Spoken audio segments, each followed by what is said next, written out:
U.S. Air Force considers to use laser weapons on its fighter jets. With my experience as a veteran of the U.S. Air Force, I claim that the U.S. is the most dominating air combat, even nowadays. I bet that will still happen until the future as well. When the U.S. Air Force wants to dominate the air, the weapon system on the fighter jet has a very important role.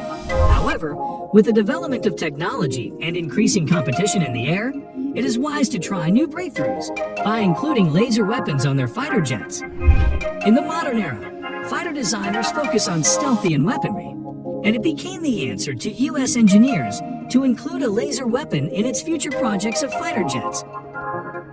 Three largest aerospace companies in the world, that is Boeing, Lockheed Martin, and Northrop Grumman, were contracted by the United States to build the most advanced lasers ever. The contract is mainly centered around lasers that could be mounted on fighter jets, but ground-based and sea-based versions have been developed too. Ahead of putting experimental directed energy weapons onto its fighter jets, the U.S. Air Force is testing how these systems will operate at high speed and high altitude by trialing them in wind tunnels.